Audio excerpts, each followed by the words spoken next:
Animoodles are magnetic mix and make plushies that are designed by former artists and designers from Apple, Disney, and Pixar. They look like regular plush, but they are composed of 6 body parts that contain hidden magnets inside of them. That's Marissa Louie explaining her product, Animoodles. The mix and make nature of Animoodles as plushies that can be reassembled in hundreds of combinations makes it a toy that is safe for younger children before they might begin playing with hard-edged building blocks. Different from the average teddy bear, an Animoodle naturally introduces the ideas of free exploratory play and imaginative play at an early age. Animoodles also come with these stories about who the different characters are, and that encourages children to engage in storytelling. At its core, the idea of diversity leading to strength is built into the product itself. Because all of the Animoodles are compatible with each other, and they lend each other their unique abilities. For example, a Brady Lion Miguel Frog combination could both hop and run. Marissa launched Animoodles on Kickstarter on October 17th, 2017. And the project met its target goal within the first day. She used to be an art director at Apple and a principal designer at Yahoo. She also co-started Designers Guild, which now has over 15,000 members. It's a network of online communities for both professional designers and design students to support one another. While she liked her job, in 2015, Marissa realized that she still wasn't really doing what she loved. Her childhood dream was to sell stuffed animals that kids would really want. She decided to pursue this possibility of waking up every day, making her dream a reality. And so she's been spending the last 2 years building a team and bringing Animoodles into the world. I'm Charisse Poon, and I spoke with Marissa over the phone about what drives her and the success of her company. I was familiar with Marissa through the Designers Guild, but Animoodles captured my attention because of how well organized and fun the launch and campaign have been. Making a new product usually involves a lot of moving parts, and it's kind of rare to see a new product come out so well thought out. On top of that, the kids' toys market is fully saturated, and yet Animoodles is not like anything I've seen before.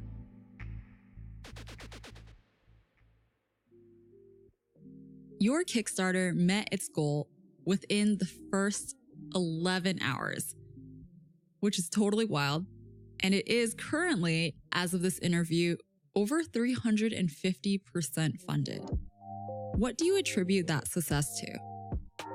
Thank you. It's a lot of hard work and preparation that went into the Animoodles and also just time.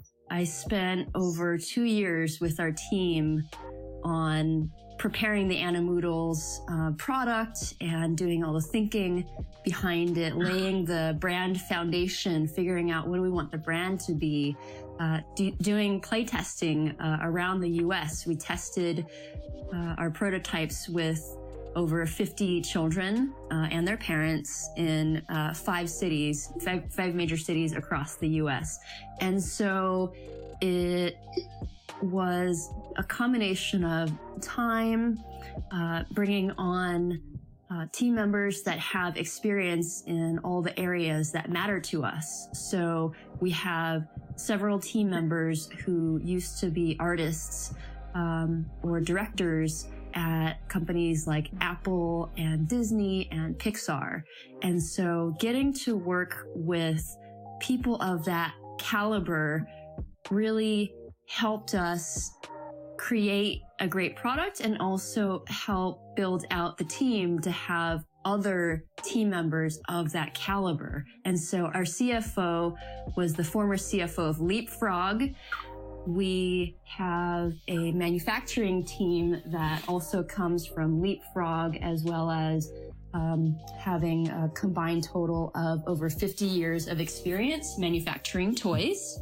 And we have great people on product, on marketing, from all the right places. So, a range of experience from Apple, Disney, Pixar, Fisher-Price, Mattel, Leapfrog, Clorox, Procter & Gamble, Google, all under one roof. I kind of wonder, I have full confidence in your product and your team, but I feel like sometimes with Kickstarter, the product can be great, but it still does not meet the goal or smash the goal the way you guys did. And was there something you had specifically in plan when it came to Kickstarter that allowed you guys to just knock it out of the park? Well, we thought about what our strengths are, and our team and our company and our product is design driven. You also have these incredible creatives who are responsible for creating the characters, the artwork. And so what we led with before we launched the campaign is we talked about our design process, what it took to even create the product, and all of the rigorous thinking and learning that we had to do in order to even get to the start line. And so it was a combination of leveraging the team's strengths and also just being smart about getting the word out there. So we spent a lot of time figuring out what our launch strategy was, in addition to actually just creating the product. What we found is a lot of our customers to start with are actually fellow designers. And that was really incredible because I feel like designers can be sometimes the most critical people when it comes to looking at new products, because they know what they're doing and they know what is a good product, perhaps more than any kind of other person in terms of aesthetics and quality. And so it was just so incredible to see that we had such a warm reception from designers. Launching with the designer community, telling the designer community what we used as a creative process to even produce the product, that really all came together. And I think that's why our Kickstarter was able to meet our base funding goal on the first day. And so I'm just so incredibly grateful to the creative community for helping us do that. As you've said, you've assembled this great team and you guys had this entire pre-launch and then launch strategy. So I know that you have a plan for what happens next. So what happens after the Kickstarter ends, you're fulfilling orders, and I'm kind of wondering if you can give me a look into the future of Animoodles. Yeah, of course. And I haven't really talked about this, so you'll be the first to hear it. Our plan is, of course, to fulfill our orders for our Kickstarter backers before anyone else. And after that, then other customers will get their Animoodles. And so right after our Kickstarter campaign ends, we're going to convert our website, theanimoodles.com, into full-fledged e-commerce where you can select your items, add it to the cart, and check out. So there's that, and then we'll also be on Amazon. We're going to be online only, at least to start. What we're hoping for is to continue to be online only, and that way we can control quality and also pass the savings along to our customers. So after the Kickstarter finishes and the online store opens, I'm kind of wondering if your marketing strategy changes at that point, going from your true fan base, like this designer fan base, to kind of casting a wider net. Yeah, I think that our marketing does change because Kickstarter is comprised of a lot of early adopters. When you go to full-fledged e-commerce, it's a different ballgame altogether. And I think it's also nice in a way because then we can get the product in the hands of parents, of kids, and they can actually feel the quality. They can see the strength of the magnets. They can share the product with other people. There's something really nice about just having that physical product in your hands and being able to show other people, share the joy of Animoodles with other people. And so I think we will spend a lot more time doing unboxing videos on YouTube. We will start to run more contests on Instagram, on Facebook, on social media, where people will have the chance to win special Animoodles. And also, going full-fledged off of Kickstarter, we are planning our future collections. We launched with the Wild Jungle collection on Kickstarter, and the Animoodles in that collection are Randy Orangutan, Hazel Sloth, Brady Lion, Miguel Frog, and Iris Unicorn. And just today we announced Sophie Elephant. And after that, the Animoodles, in order to get Iris Unicorn back to her home of the Isle of Mythos, the Animoodles, the Wild Jungle Animoodles, have to go on an adventure with Iris to go and make their way through the world, through the land in which the Animoodles live. So what is out there? They don't know. What will happen next is they will find another land. So you'll really be able to follow the story, collect all the Animoodles, and have a reason to collect all the Animoodles, because the more Animoodles you have, the more fun it is. I love that in your creation of this toy, it's not just one object, but it's part of an entire world. So it's like when I was a kid, I used to play with TY Beanie Babies. But they didn't come with, like, they only had a little bit of a story, you know? And then you had to make up their connections with each other and where they lived and things like that. But you've kind of set up this platform for kids to imagine within. Thank you. It's really a design system. It's really a design system of compatible parts.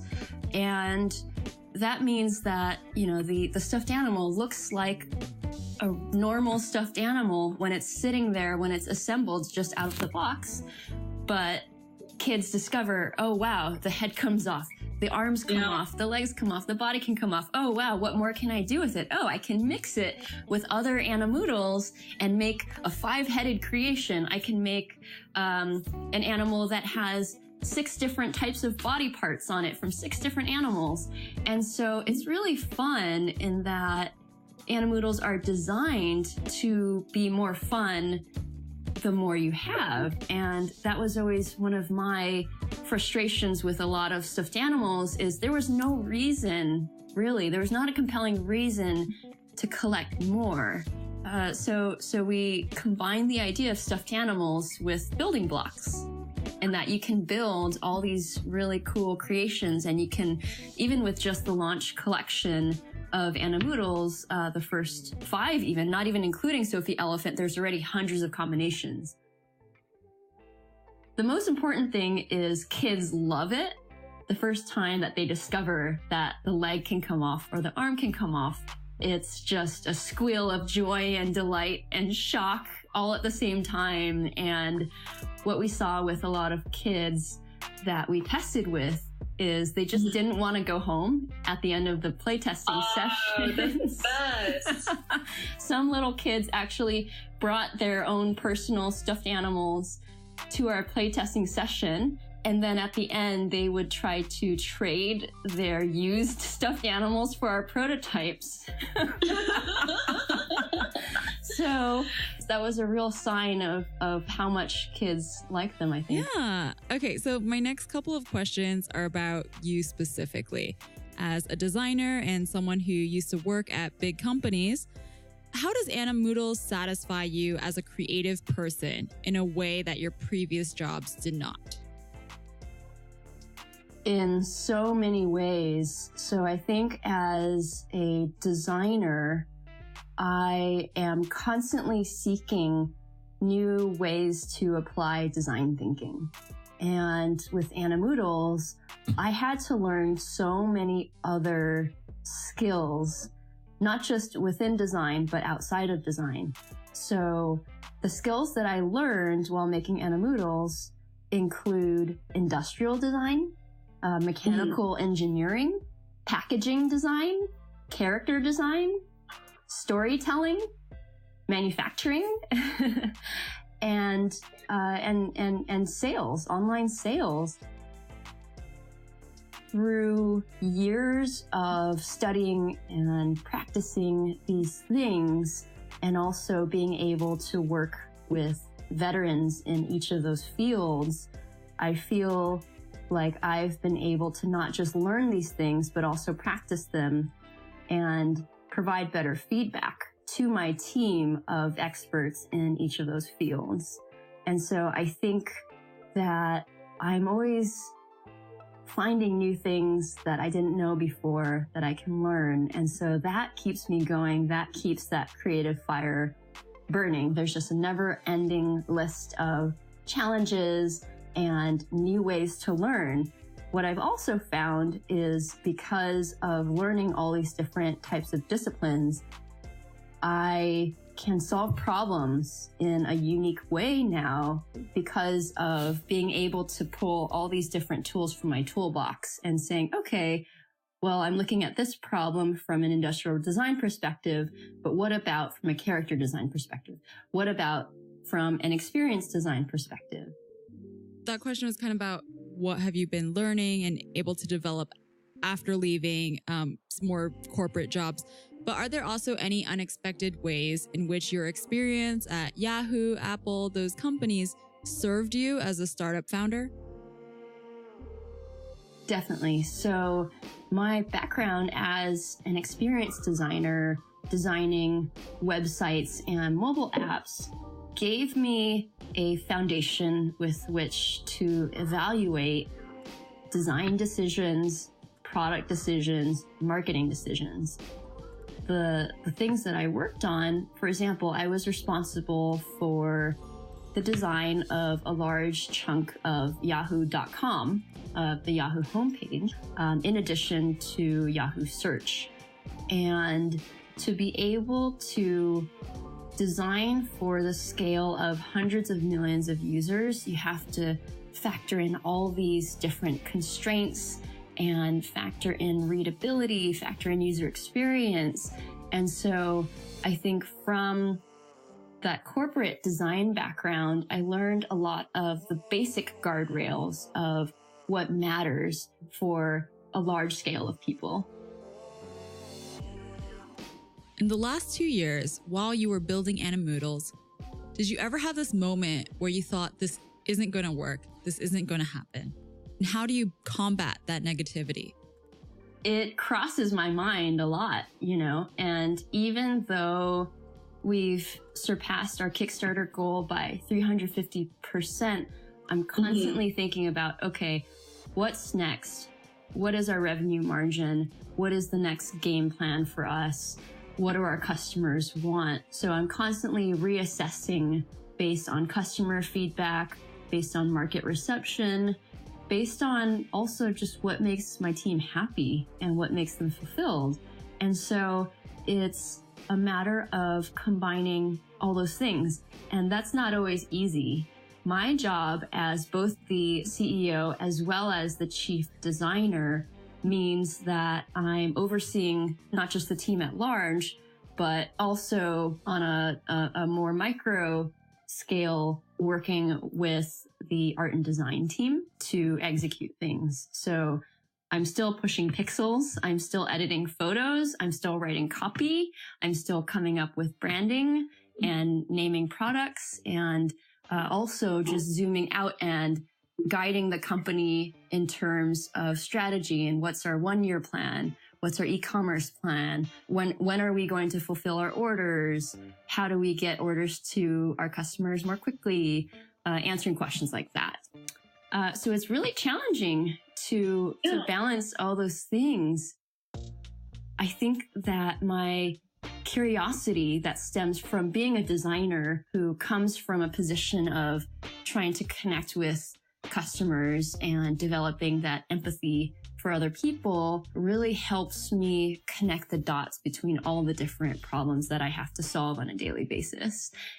In terms of negativity, I think our resolution for combating negativity is to work with people who, first of all, who just love the product and want to work on the team. And second of all, who realize, hey, this is a team effort. it's not about who's right or wrong. It's about what we're doing that is the best for the customers. And I think as long as those two things are kept in mind when it comes to building out the team and working with each other, that, hey, like, this is a team effort.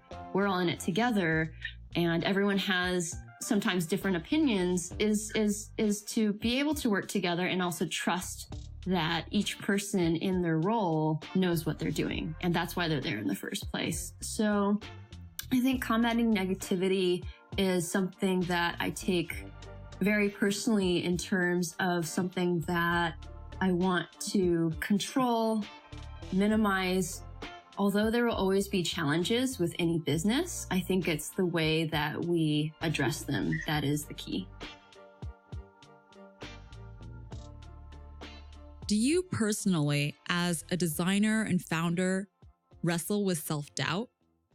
Are there times where, even though it seems like everything is going smoothly, you feel like you're not in the right place? This is my fourth startup that I've had, so it's not my first go around. It is the most public launch and product that I've done.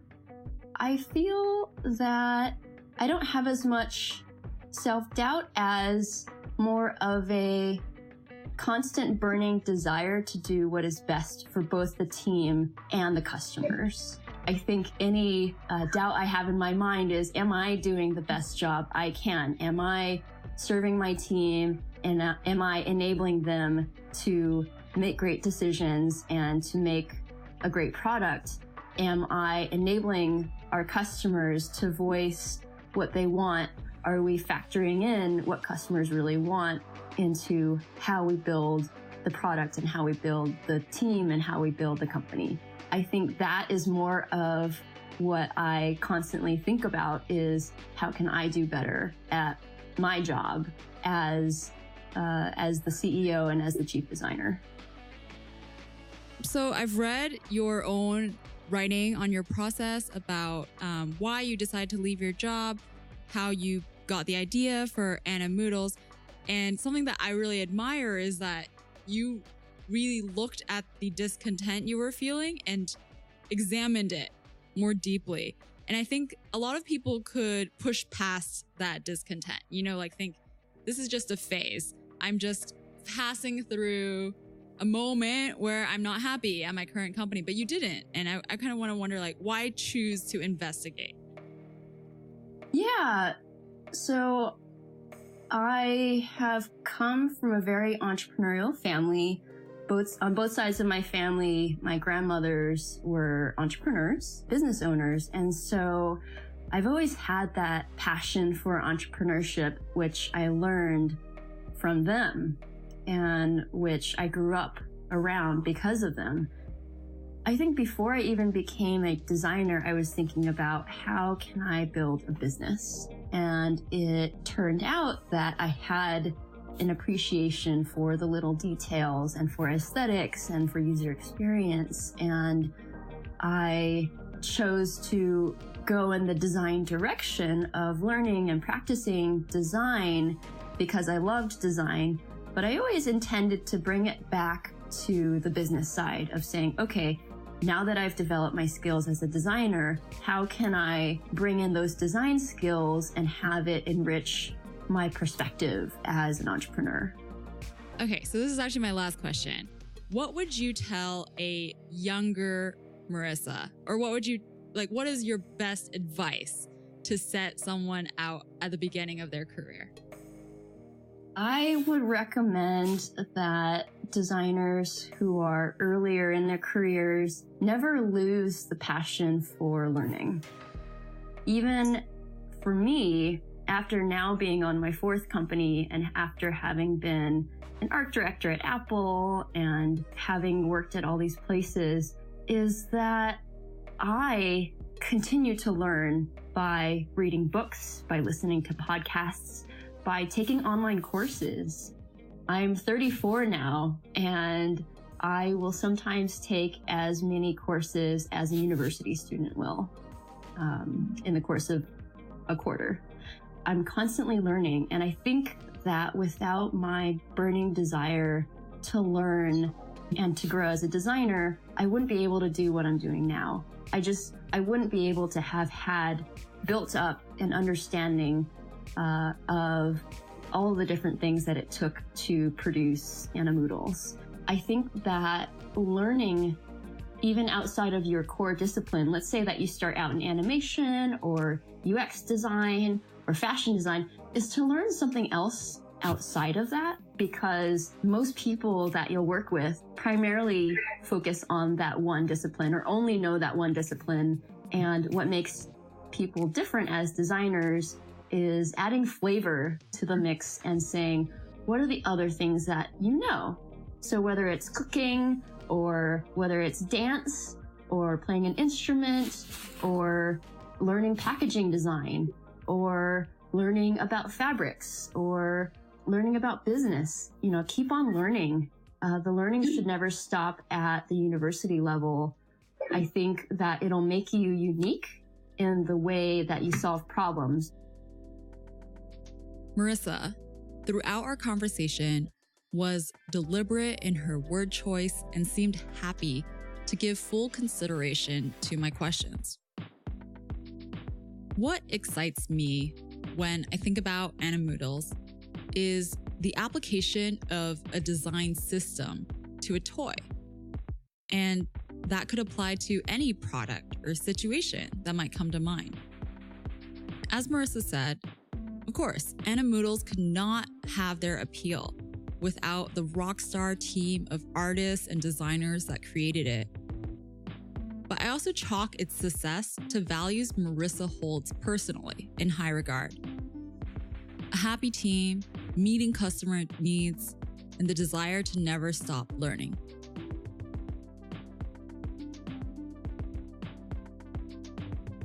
The Animoodles campaign is currently live on Kickstarter through November 29th, 2017.